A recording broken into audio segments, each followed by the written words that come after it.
Pero bueno, antes de continuar, déjeme presentarle a mi invitado porque es parte, además, es parte de la reflexión, del análisis justamente que vamos a hacer y me da mucho gusto recibir aquí a Alejandro Salmón, periodista, director de Ahora Mismo, de este portal de digital aquí en Chihuahua, ahora mismo MX, haciendo más ahora mismo, si me Sí, abren para, ándele, muchísimas sí, gracias, es punto MX. ahora ¿Qué tal? mismo Buenas tardes. Punto MX ya nada más, sí. MX, sin punto com, Punto com, sí, ya. MX. Punto MX. Entran así como pegado, ahora Sí, ahora mismo mismo, punto punto MX. MX Ajá. y encontrará mucha información. Oiga, bueno, primero que nada, bienvenido. Y No, pues muchas muchas gracias. gracias y muchas felicidades. Por el Bravo. reconocimiento, Sí, claro que sí. a Te- Dorita y te- a nuestra mutua amiga, Queridísima Luli, queridísima amiga sí, Luli Díaz, Luli Díaz. unos reconocimientos muy merecidos Muchas de parte gracias. del Senado. La verdad lo sentí como, me ando creyendo mucho, fue un premio que no me gané, Muy bien, pero estoy excelente. muy orgulloso de Muchas ustedes, gracias. De ustedes. de ustedes dos, sí, Muchas gracias. sí, Bueno, pues vamos entrando en materia, pero sí, antes de entrar la grilla, es que no podemos dejar la grilla así, está al colmo de grilla. sí, y yo creo que hay lecturas que a lo mejor ni son, pero es imposible no hacer las lecturas, ¿no? Así es. Porque, bueno, antes de llegar a la ceremonia esta de la toma de protesta en el relevo en el lista, yo dije, bueno, vamos a ver si va alguien de gobierno o no va, pero no llegó. Y entonces, la verdad es que el comentario, más allá de una ceremonia solemne, normal, cotidiana, el comentario fue, bueno, no llegó Treviso, ¿no? ¿O qué pasó? Bueno, No. y sobre todo si tenemos en cuenta el nombramiento del anterior delegado, que era Jorge Esteban Sandoval, un personaje muy ligado, muy importante dentro de la estructura de la CNC. No olvidemos que el gobernador Duarte viene de la CNC, Exacto. aunque no eran de los mismos grupos. Pero el nombramiento de Jorge Esteban se da en Palacio de Gobierno, con presencia del gobernador. Claro. Y aquí pues, se da en otro lado. No nada más sin el gobernador, sino Sí, sin nadie nada, de gobierno. no hay gobierno, No hay no hay gobierno. gobierno del Estado ahí. O sea, es un acto netamente, estrictamente federal, donde se le da posesión a un personaje como Sergio Granados, claramente identificado con el grupo baecista, Totalmente. ex secretario de gobierno en el sexenio de José Reyes Baeza, como gobernador. No cabe la menor duda, pues que es un posicionamiento fuerte. No hay que olvidar que el ISSSTE es una institución que le da servicio a la burocracia federal, al magisterio federal, y por consiguiente, pues tiene relación con todos los secretarios de Estado, Sí. con la CENTE, con los sindicatos de trabajadores federalizados o federales y con los gobiernos estatales. Poca cosa. Sí, políticamente es un puesto clave, muy importante, pero la lectura me parece, por lo menos la lectura que yo le doy, es como confirmar esto que se ha estado diciendo ya mucho tiempo, en el sentido de que la pugna por la dirigencia del PRI en Chihuahua, de los grupos al interior del PRI, pues viene fuerte, porque al final lo que queda del PRI fuerte, pues es nomás la dirigencia, ¿no? Sí, porque aquí, después de esta masacre del 5 de junio, no sé qué, quiero ser amable en el término, pero pues no encuentro uno. El grupo político medianamente estructurado que sobrevive en el PRI es el de los baecistas, con todo y la derrota de Lucía Chavira en Chihuahua, que tiene una serie de explicaciones en torno, Sí. yo diría que hasta justificaciones para Lucía, de descargos para ella. Sí. Pero el grupo del gobernador queda deshilachado, no digamos el de Héctor Murguía. Sí. El de Patricio Martínez hace mucho que... Casi como que no tiene retiró. grupo, ¿no? Como que no. No, hace mucho que es él y su circunstancia. Las senadoras se replegaron, no intervinieron prácticamente. Por tanto que yo esperaba que alguna de ellas viniera a empujar por la dirigencia del PRI y no lo descarto. Pero me queda claro después de esto que el grupo priista fuerte que está actuando y actuante no solo es el baecismo, sino va a ser el interlocutor con el gobierno de Javier Corral, que es un paso muy importante para el gobierno de Enrique Peña Nieto. Porque a él le quedan 2 años para gobernar, él necesita gobernar y necesita a los gobernadores, necesita hablar con los que ganaron. Sí. modo, no le gustaron, bueno, pero son los que ganaron. No puede ser el grupo gobernante el que se siente a hablar con Javier Corral. No, yo creo que en Chihuahua el mejor posicionado y al que le puede ir mejor a todo mundo es el grupo de Reyes Baeza, el grupo de los Baeza, porque es un grupo con el que Corral se lleva muy bien, con el que se va a llevar muy bien y con el que se van a entender muy bien, y a Peña Nieto le conviene tener un interlocutor, un grupo priista interlocutor con el que se lleve bien todo mundo, ¿no? Entonces lo dijo hoy Reyes Baeza, ¿no? Sí, ¿no? Sin darle vueltas, quiso ser ahí elegante, diciendo que esperaba el fallo del Tribunal Electoral, que por lo demás está muy claro el fallo. Claro. Pero aún así, pues le ofrece su apoyo al gobernador en un ánimo estrictamente institucional. Yo veo una de las grandes diferencias del triunfo de Barrio con el de Corral, es que Barrio no tejió hacia adentro. Él corta con el priismo local y empieza a echarles pestes, quiere meter a la cárcel al exgobernador Fernando Baeza, mete a la cárcel a algunos personajes importantes del PRI, confiado en su relación con Salinas. Lo cierto es que Barrio 6 años después entregó todo, entregó todo. Aquí me parece que Corral sí está buscando una interlocución con el PRI, a pesar de que está boca abajo y escarbando, No, y lo ha dicho muy claro. Sé que tengo que tener una buena relación con Peña Nieto, ¿no? Digo, a eso le queda claro. Oiga, pero bueno, vámonos a lo suyo que a mí mire, ¿por qué invité a Alex que viniera hoy al programa? Ha estado viniendo en otros espacios a hacer distintos análisis y seguirá viniendo, porque a mí me interesa mucho impulsar el análisis político aquí en el programa, pero hoy de manera muy particular lo invité porque me parece que uno de los temas clave que se ha estado tratando en los últimos años, no es de ahora, pero ahorita toma preponderancia, es el famoso tema de la deuda pública del gobierno del Estado, llevada y traída. ¿Por qué es tan importante ahorita? Y tiene que ser importante, porque es, digamos, que la causa del conflicto, o una de las causas del conflicto de confrontación más fuertes entre el gobierno que sale y el gobierno que entra, y también es explicable. Y entonces la deuda es, digamos, como el peso mayúsculo que deja este gobierno al que entra, y es el mayor reclamo. El reclamo no nada más en términos de la deuda misma, que ya es decir mucho, porque es muy grande, sino incluso también que está muy ligada a la denuncia de corrupción, y luego se enrarece más en el ambiente con esta intención del gobierno de pedir, con la famosa bursatilización, pues de endeudar más, y entonces la deuda se convierte en el tema del día. Y bueno, ha sido Alejandro Salmón, desde su portal de ahora mismo, se convirtió, desde hace mucho, le digo, no es de ahora. Me parece a mí el reportero, el periodista que más le entiende, el que empezó allí a fregar, diría el secretario de Hacienda, a dar lata, ¿no? A dar lata. De poco a poquito, estar dando lata con la famosa deuda desde hace un buen rato, y le fue jalando a la madeja, y entonces lo ha documentado muy bien en ahora mismo, ahí en el portal, le entiende bastante bien ya. Y yo creo, Alex, y yo le agradezco mucho que venga, yo creo que la sociedad, la gente, le deberíamos de entender más. Porque todo el mundo hablamos de la deuda, pero la verdad es que no le entendemos bien. No, y no es fácil. No es fácil. Debería hacerlo, porque pues, deuda es lo que debo y cuesta intereses. Debo no pago. Digo, debo sí acepto, pero no pago. Sí, así como andamos muchos ahorita, ¿verdad?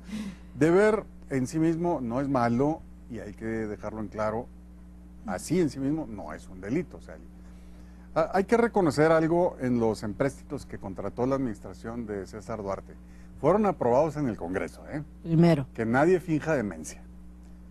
Fueron aprobados excepto un instrumento. Por propios y extraños, ¿no? Incluso la deuda de la Ciudad Judicial tuvo un voto razonado a favor del diputado del PAN, entonces del PAN, Jaime Beltrán del Río. sea, todos aprobaron esas líneas. Pero no solo eso. Las deudas con cargo a participaciones federales, ahorita trataré de explicar brevemente esto, las tiene que aprobar la Secretaría de Hacienda y Crédito Público. ¿Por qué? Porque como están garantizados con recursos federales, la Secretaría de Hacienda es la que va a decir, no le has pagado al banco fulano, te quito de tus participaciones y yo le pago. Lo que decimos, se cobra lo chino. Por lo tanto, la Secretaría de Hacienda tiene que autorizar. Y la mayoría de esos créditos se autorizaron cuando el presidente era Felipe Calderón Hinojosa y el secretario de Hacienda era Ernesto Cordero, actual senador, que en algún momento buscó la presidencia del PAN. Entonces, aquí hay una corresponsabilidad, no nos podemos fingir demencia. ¿Qué pasó con esta deuda que creció? Ahorita vamos a ver en qué proporciones. Ha estado creciendo en los últimos 20 años, la deuda del gobierno del estado de Chihuahua. Ha habido diversos detonadores. A Barrio se le dispara, a Patricio trata de capotearla, pero también se le dispara. José Reyes Baeza la llevaba tranquilo y de repente pues le llega la crisis. Y con Duarte pues es... Pero con Duarte sí se va muy alto. No, es una cosa... O sea, sí es cierto que se va muy alto en comparación a las demás administraciones. Aquí hay donde siempre nos atoramos, ¿verdad? Y cuando tratamos de entrar en materia con el gobierno del estado sobre todo, es que dicen, es que no todo es deuda, lo que se llama deuda nada más son 21,000 millones de pesos. Porque los bonos carreteros no son deuda, que porque los bonos cupón cero no lo son. Ahorita hablamos qué son eso. Lo cierto es que la Secretaría de Hacienda y Crédito Público, ahora no me traje el cuaderno Polito. Oye, sí, se vino muy armado porque siempre anda con el cuaderno Polito. Y a ver, porque abrí una bola de hojas de cálculo, pero aquí tengo a la vista el informe al primer trimestre del año, 31 de marzo del 2016, la suma que publica la Secretaría de Hacienda son 42,175,9 millones de pesos. Esos son los compromisos de pago que tiene el gobierno del estado de Chihuahua registrados ante Hacienda. Hay otros, Hay otros. Estos 42,000 suman los diversos conceptos. Son deudas con bancos, que esas están garantizadas con participaciones federales. Son los bonos carreteros, que esos están garantizados con la recaudación que se hace en las casetas, que son unos bonos, financieramente hablando, son unos bonos muy saludables. Porque siempre hay tráfico. Y va en aumento. Y va a ir en aumento. Tendría que pasar algo muy extraordinario, así que metieran un tren bala, una cosa así, para que caiga el flujo. Es una carretera que viene de la Ciudad de México y va a dar a Juárez. O sea, es una maravilla de carretera, la verdad. Oiga, yo tengo duda en el asunto de... No como carretera, está re mal. Yo tengo duda en el terreno de la bursatilización. Me tocó cuando andaban empezando y que sí, que sí, no. ¿Hasta cuándo están comprometidos los bonos carreteros? Ahí está el detalle. Cuando empieza, esto lo empieza Fernando Baeza. Sí. Un diseño que hace el entonces secretario, era director de finanzas.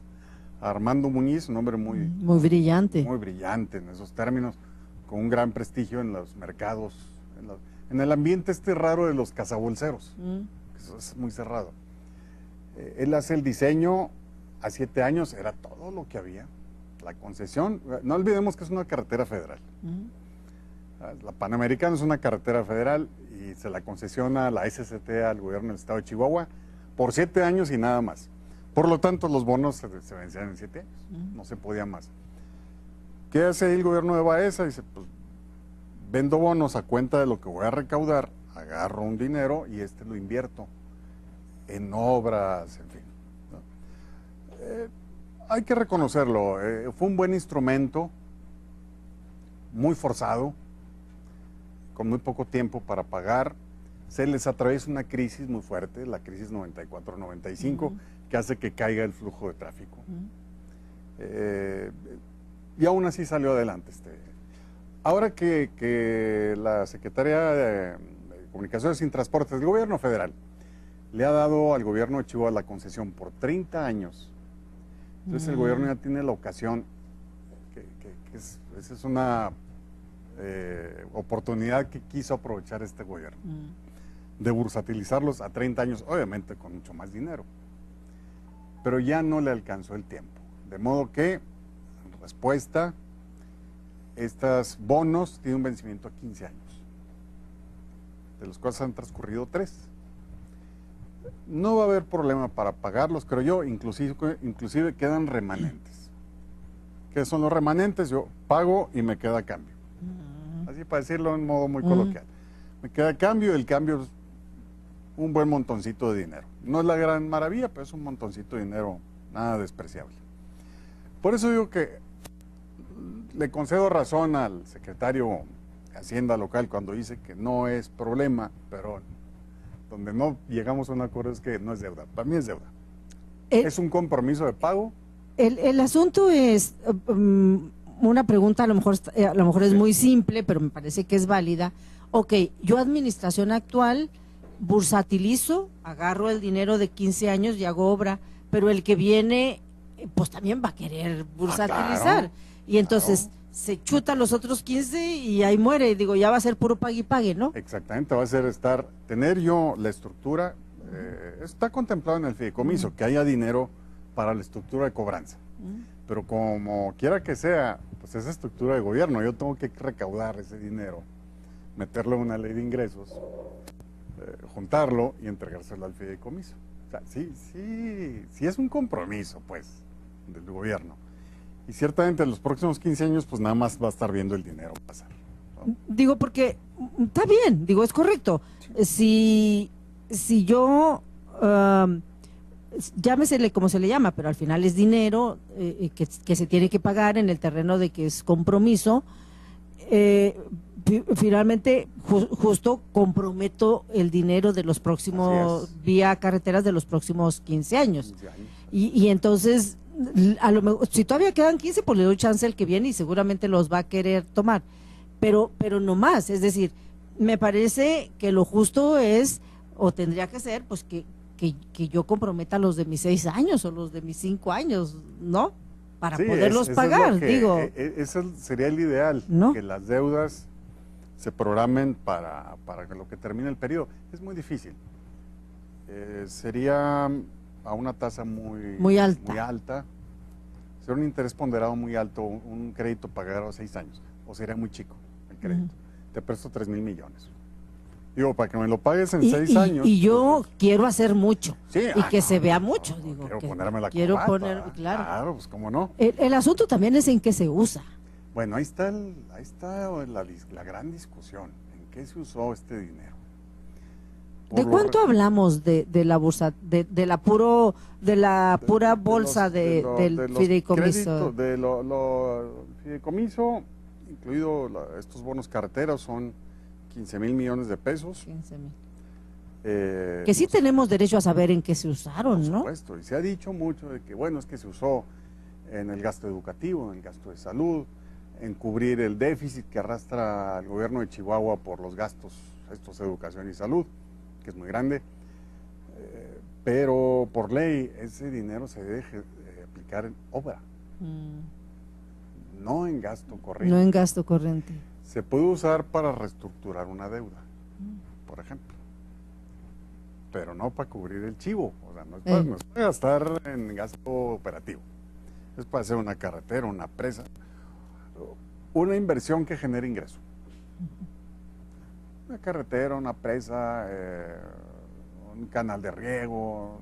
Algo que sea productivo, sí, que la obra sea productiva. Voy a hacer crecer económicamente una región y de ahí voy a empezar a generar ingresos y voy a hacer crecer la economía del Estado.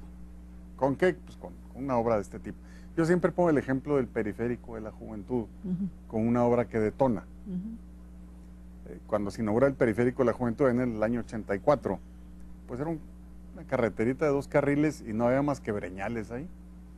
Nadie se atrevía, no nos atrevimos ni a transitar por ahí, menos a construir algo. Cuando se va ampliando, y pues creo que es el gobierno de Patricio Martínez el que hace ya toda esta vialidad, se detona toda esta zona comercial que ahora vemos. La de mayor plusvalía. Sí, terrenitos que valían por hectárea ahora valen por metro. Sí. Entonces, esas son el tipo de obras que se deben hacer con la deuda pública. Y luego, en el caso de esta deuda donde se comprometen los recursos federales, las famosas participaciones, ¿cómo funcionan ahí? ¿Hasta dónde están comprometidas las participaciones federales? ¿Hasta dónde se pueden comprometer? Sí, ahí ya la ley de disciplina fiscal. Fiscal ya pone una serie de... Debe de haber límites, ¿no? Sí, la misma Secretaría de Hacienda los aplica, la Secretaría de Hacienda Federal. Aunque en el caso de Chihuahua... Porque esa se dispara también, ¿no? Sí. O sea, tenemos comprometidas las participaciones federales de los próximos años, ¿no? Sí, una buena parte, no todo, pero pues, sí una buena hasta parte. donde se puede comprometer. Porque ese dinero ya se gastó, se pidió prestado y ya se gastó. Entonces volvemos a la pregunta, ¿en qué se gastó? Exacto. Y la respuesta que hay siempre es la misma. O nos enumeran una serie de obras como el aeropuerto de Krill, por ejemplo. Pero bueno, el aeropuerto de Krill tiene inversión federal, pues como que pedí dinero prestado, no está terminado. Ya sabemos que hay un litigio ahí. La ciudad judicial, pues la ciudad judicial tiene su propio instrumento de crédito, que no forma parte de este paquete. Entonces, ese es uno de los problemas que se va a topar. El próximo gobierno que va a encabezar Javier Corral, pero se hubiera encontrado quien hubiera ganado. Claro. Enrique Serrano. Sí, el Serrano, Barraza, que sea. No sé, Cruz, Pérez, el que hubiera ganado, se hubiera encontrado con que ya tiene comprometido parte de sus participaciones federales, lo que recauden en carreteras y una parte del impuesto sobre nómina, que es eso. Bueno, el asunto del impuesto sobre nómina, que eso no se comenta tanto. Sí, pasa explíquenos cómo funciona, porque es delicado. Es otro bono, también es legal. Todo es legal, digo, son no, legales, no sí, hay... sí. Sí, si alguien llega y audita y pues va a haber otro tipo de... Y revisa que esto se aprobó en el Congreso, se publicó en periódico oficial, lo aprobó la Comisión Nacional Bancaria de Valores, la Secretaría de Hacienda, es legal. Sí. ¿Qué pasó aquí? El gobierno del Estado recaudaba algo así como 1.600 millones de pesos por impuesto sobre nómina. Entonces, ¿qué hace? Otra vez se mete un bono pues, para agarrar buen dinero. Ahorita no traigo la cifra aquí, porque es lana segura. El impuesto sobre nómina, pues es lana segura. Más aún. Cuando hace este movimiento de bursatilizar una parte, el 50%, hasta el 50%, aumenta las tasas. De 2% pasa a 3%. Y producto de ese incremento, pues también aumenta la recaudación de manera sustancial, de manera considerable, a grado tal que el gobierno del Estado, el actual, tenía preparado ya una nueva emisión de bonos, según me lo han explicado, y que se lo van a dejar al próximo gobierno, es decir, mira, ahí está todo el mecanismo, tú sabes si lo usas o no, pero ahí tienes un sobrante de 1,000 millones de pesos al año, que logra el gobierno del Estado por dos razones. Una, porque ha crecido el empleo de manera sustancial, muy grande durante los últimos 4 años, detonado pues por una serie de factores internacionales y porque subimos la tasa. Entonces, pero como sea, ya se comprometió una parte. Entonces, lo que vayan recaudando, una parte ya está gastada. Y es un poco lo que le insistía a Denis Merker al gobernador Duarte en la entrevista en Radio Fórmula. Es decir, sí, pero estos instrumentos son muy buenos, se van a pagar, nada más que los va a pagar el que venga y tú te los gastaste. Entonces es un poco lo que y que de alguna manera todos los gobiernos de todos los niveles lo hacen. El asunto es hasta dónde es válido, hasta dónde endeudo y y en qué me lo gasté. Déjeme hacer un receso así muy rapidito, un corte rapidito y regresamos con este tema. Hacemos un corte y regresamos rapidito. Regresamos. Estoy platicando con Alejandro Salmón, él es director del portal Ahora Mismo, compañero periodista, y bueno, pues estamos haciendo este análisis sobre la famosa deuda pública del gobierno del estado, y nos quedan unos minutitos y a lo mejor podemos ir medio concluyendo con lo más nuevo. Bueno, por un lado, esta reforma que acaba de hacer en el Congreso del Estado para quitarle la obligatoriedad al Ejecutivo de que tenga que pagar la deuda corriente, por un lado, y por el otro, estos 6,000 millones de pesos que andan buscando el Ejecutivo para poder salvar ahí los compromisos financieros, y que pues hay todo un rechazo de la oposición y del gobierno entrante a esta intención, ¿no? Un rechazo muy tardío, muy tardío, porque lo aprobaron en ley de ingresos. No está como deuda, porque técnicamente no lo es. Vamos a volver a una discusión ahí bizantina y vamos a decir que sí es, que no es. Yo digo que sí es, pero en términos de la ley de disciplina fiscal, entra como un aprovechamiento. ¿Qué es esto? Son bonos que se sustentan otra vez con remanentes carreteros, con una parte de fondos federales, particularmente el FAFEF, el Fondo de Fortalecimiento de las Entidades Federativas, y unos instrumentos de reciente creación, creados por el propio gobierno federal. Por ese concepto se esperaban recaudar 6,160 millones de pesos. Está aprobado en ley de ingresos, forma parte del presupuesto de 62,000 millones de pesos. Estamos hablando que es casi el 10% del presupuesto. ¿Sí? Está contemplado, no solo en el ingreso, está contemplado en el egreso. Si está en el ingreso, quiere decir que me lo voy a gastar. Faltaba el instrumento, ¿cómo lo íbamos a ingresar? Con emisiones bursátiles, con créditos bancarios, porque la misma iniciativa contempla las diversas modalidades. ¿Qué pasa? Que lo que faltaba aprobar pues, era el instrumento, y esta iniciativa se deja pendiente pues para no revolverla con el tema electoral. Me quiero imaginar, el periodo ordinario empieza en marzo, la campaña empieza en abril. Entonces, que en marzo aviente el Ejecutivo una iniciativa para emitir bonos. Y, pues, si así perdió, si así perdió el PRI. Pues. Sí, y es muy fácil decirle a la gente, es que quiere seguir endeudando. Es que ya estaba aprobado. Ya estaba aprobado, y aquí ojalá los diputados que estaban ahí pasen al frente y den una explicación. Y no nos digan que les falsificaron la firma, por favor. ¿Sí? Una explicación. O no revisó, o no sabe, o sí revisó y se hizo. Porque ahí estaba ese concepto. ¿Qué va a pasar? Ay, caray, se tiene que hacer. No hay de otra. Por lo que acabo de decir, es parte del presupuesto de egresos. Ese dinero, para decirlo como le decían las abuelitas, ese dinero está gastado. Si no lo ingresan, quieren decir entonces que hay que recortar el gasto en la misma proporción. Porque como no entraron 6,000 millones, pues no gasto 6,000 millones. A mitad de año, ¿a qué le quitamos 6,000 millones? Proveedores. Que es una fila larguísima de proveedores que no han podido cobrar, algunos al borde de la quiebra, otros ya quebraron. Los gastos de fin de año, que son muy pesados, hay que pagar aguinaldos, etcétera.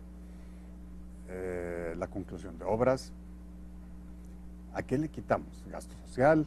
Si a eso le agregamos que el gobierno federal está quite dinero, ahora que Inglaterra salió de la Comunidad Europea, al otro día salió Luis Videgaray a decir, tenemos que recortar 135,000 por el Brexit. Como si ya lo tuviera. Los pretextos sobran, ¿no? Sí, en este momento acabo de hacer la operación y esto es lo que nos cuesta. Entonces, se tiene que hacer. No nos va a gustar, vamos a criticar duramente. Yo estimo que el PAN va a votar en contra. Supongo yo que el PRI y sus aliados van a sacar esto. Si no, el PRI solo lo puede hacer. Se requiere una mayoría simple. Si no se hace, la próxima legislatura lo tiene que hacer. O pasa lo que ya dije. Recortémosle entonces al gasto 6,000 millones de pesos. ¿Y a qué le recortan si más bien todo necesita más? Ya se debe. Sí, ya se deben. Ya se debe. O sea, siempre es un presupuesto que queda corto.